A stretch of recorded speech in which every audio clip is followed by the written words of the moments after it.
Magandang araw kaibigan. Welcome ulit sa Pinoy Recaps. Ang pelikulang ibabahagi ko ngayon ay ang American comedy crime movie na Ocean's 8 na pinalabas noong 2018. Pagkatapos ng 5 taon sa kulungan, lalaya na rin si Debbie Ocean, ang nakababatang kapatid ito ni Danny Ocean na dating isang big time at notorious na magnanakaw. Nasa dugo na talaga nila ang pagiging magnanakaw dahil sumunod din ang babae sa kuya nito. Pero hindi sa pagnanakaw nakulong si Debbie, kundi nadamay lamang ito sa ginawang scam ng ex-boyfriend. Paglipas ng ilang oras sa labas ng kulungan, nakapag-shopping na agad ang babae na walang ginastos na pera. At nakapag-check-in pa sa isang hotel. Ganun ka-talented ang isang Ocean. Nang sumunod na araw, nakipagkita agad si Debbie sa partner in crime niyang si Lou. Dito niya kwento sa kaibigan na kahit nasa kulungan siya, nagpaplano na siya paano kumita ng malaki. Naisip umano niyang mang-hold up ng bangko pero boring umano ito kaya dito pumasok sa isip niya ang isang napakamahal na jewelry na gagamitin sa isang Met Gala ng museum. Ito umano ang nanakawin nila. Tanong ni Lou bakit niya gagawin ito, sagot lang niya sa kaibigan na dito umano magagamit ang kanyang expertise.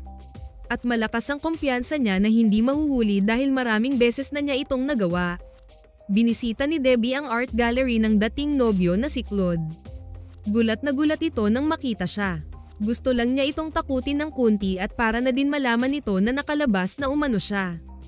Pagkatapos nilang ma-finalize ang kanilang magiging trabaho, inumpisahan na nila ang kanilang gagawin. Una ay dumalo sila sa presko ng museum para sa mangyayaring event. Dito nila nalaman kung sino ang celebrity na magsusuot sa mamahaling kwentas, si Daphne Kluger. Pagkatapos nito ay nagsimula na rin silang maghanap ng makakasama sa kanilang operation. Una sa listahan nila si Rose na isang struggling fashion designer. Kahit hindi ito gaanong matagumpay sa huling fashion show, paborito pa rin umano ito ng artista. Nang maipaliwanag nila sa babae ang mga detalye ng project, mabilis itong pumayag dahil kailangan din ito ng pera. Sunod nilang nilapitan si Amita, ang magaling kumilatis at bihasa sa mga alahas. Nakilala ito ni Debbie dahil kay Danny. Pumayag din agad ito nang malaman na pwede na itong humiwalay sa magulang sa magiging share sa project. Kinagabihan, nakilala ni Debbie ang hacker na na-recruit ni Lou, si Nineball. Hindi kampante si Debbie dito pero napapayag din siya ng partner. At nang ma-secured na nila na si Rose ang magiging fashion designer ni Daphne sa big event, naghanap pa sila ng dalawang makakasama. Isa na dito si Constance na kilalang gimmick-irang snatcher sa kalye at si Tammy na kunwaring ulirang ina ngunit isa palang low-key na smuggler. Nang makumpleto na ang team ni Debbie, nagkita-kita sila sa hideout ni Lou para i-discuss pa sa mga kasama ang iba pang detalye at para ma-execute nilang mabuti ang mga dapat gawin. Dahil nanakawin lang naman nila ang pinakamahal na necklace ng Cartier, ang Toussaint. Sa laki ng halaga ng alahas, nalula ang lahat ng marinig na $16 million ang magiging parte ng bawat isa sa trabahong ito. Nang sumunod na mga araw, busy na sila sa paghahanda. Nagkaroon na rin sila ng sariling machine para mag-produce ng fake na alahas na ipapalit sa original na kwentas. Kaya gamit ang salamin na may sekretong camera, pinasok ni Rose at Amita ang Cartier shop para makopya ang totoong necklace na gagamitin ni Daphne sa gala event. Muntik pa silang hindi payagan makita ang target nilang alahas pero nadiskartehan ito ni Rose. At tagumpay nilang nakunan ng video ang actual na necklace.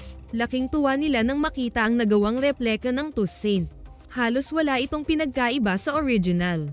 Nagpatuloy sila sa kanya-kanyang trabaho. Pinasok nila ang museum para gumawa ng senaryo at i-breach ang security para maimbestigahan ito ng management. Sunod nito ay pinasok ni Nineball ang opisina ng security na namamahala ng mga CCTV ng museum. At nang mahak na niya ang system, ginalaw niya ang camera na nakatutok sa may CR. Pinagawa siya ni Debbie ng blind spot sa may CR dahil dito umano nila ipupuslit ang napakamahal na alahas. Kinabukasan, maswerte namang nakapasok si Tammy sa Vogue bilang coordinator sa Met Gala kaya nakuha nito ang guest list ng event. At dito ginawa ng paraan ni Debbie, sa tulong din ni Tammy na ipasok si Claude, ang kanyang ex bilang date ni Daphne sa gala event. Nakwento ni Debbie sa kasamang babae kung paano siya nakulong dahil sa moodos ng lalaki.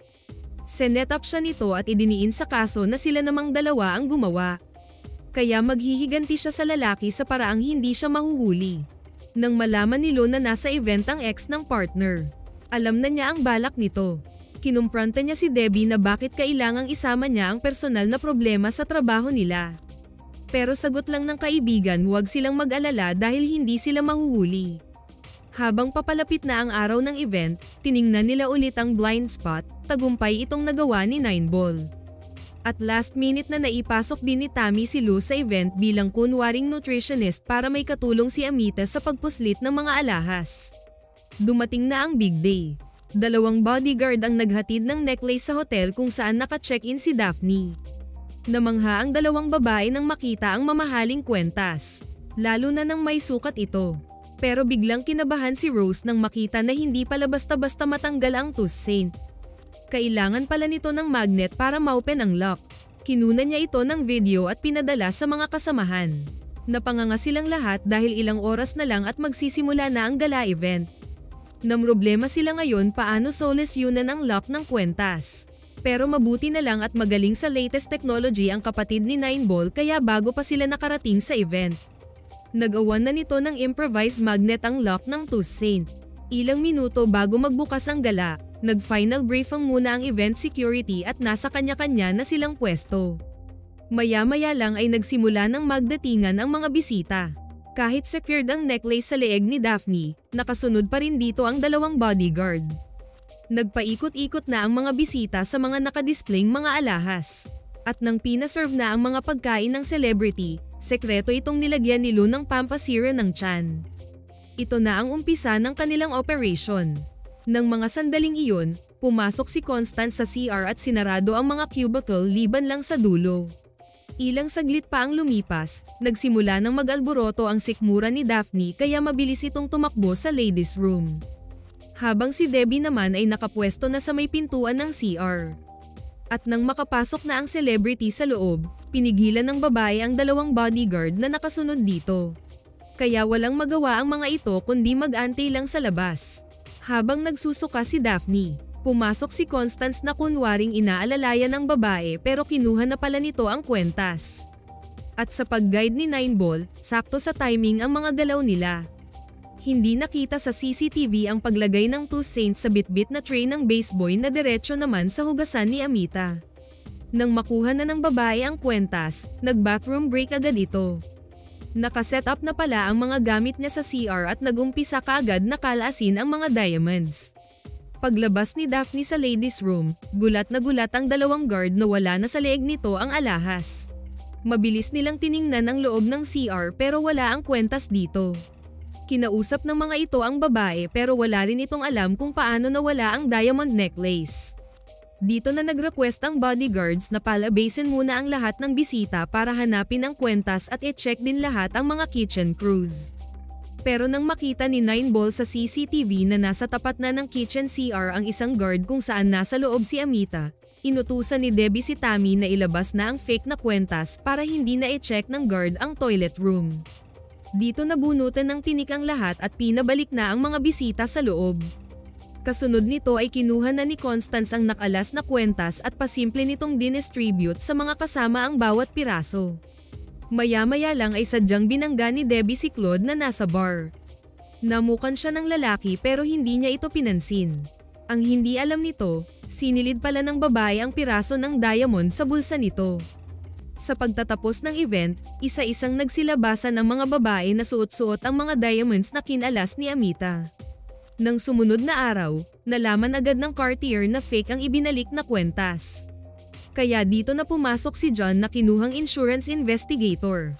Nagsimula agad itong mag-imbestiga sa mga empleyado mismo ng Cartier, sa mga bodyguards at sa baseboy na nahagip ng CCTV. Sinuri din nito ang mga plumang ng museum pero wala itong nakita sa ilalim. Kinilatis din ito ang blind spot ng CCTV sa may ladies' room pero hindi ito matanggap ng security department na tawaging blind spot dahil ang system daw nila ang pinaka-latest at sophisticated sa buong mundo. Huling kinausap ni John si Daphne pero wala pa ring nakuhang impormasyon ang investigator dito. Sinabihan nito ang babae tungkol kay Debbie kung sino ito at ano ang family background ngunit hindi umano ito kilala ng celebrity. At hindi rin ito masabing suspect si Debbie dahil wala naman itong ginawang kaina-hinala sa CCTV. Isang gabi, habang nagpapahinga ang grupo sa hideout nila, biglang pumasok si Daphne. Nagulat silang lahat liban kay Debbie at Lou. Pinapanta pala ito ni Debbie dahil may pakiramdam ang babae na may hinala ang celebrity sa grupo nila. Mas mabuti na lang daw yung 8 silang maghati-hati sa $150 million kesa wala.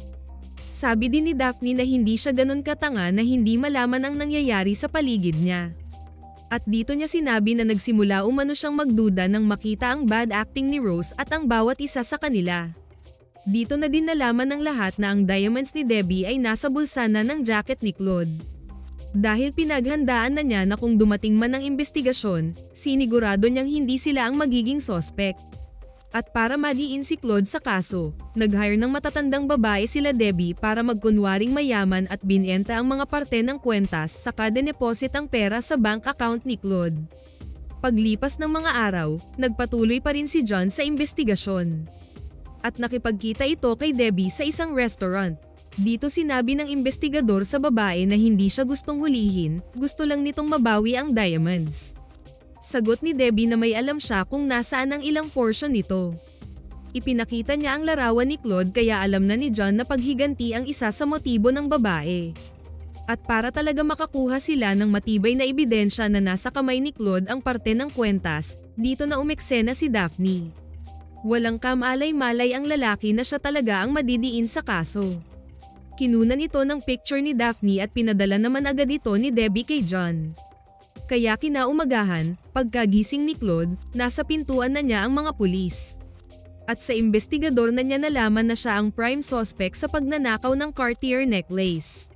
Nang mga sandaling iyon habang nag-celebrate ang team sa tagumpay nilang makulong si Claude.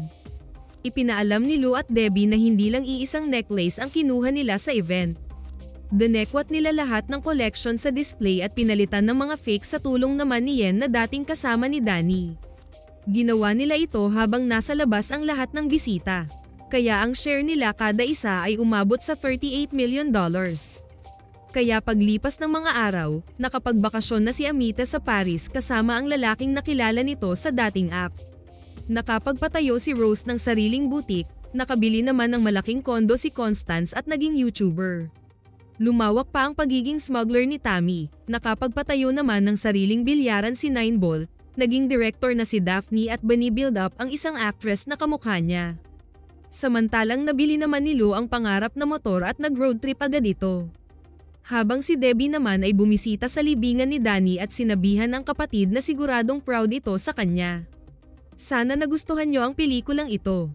Maraming salamat sa inyong panonood. Kita-kits tayo sa susunod na video.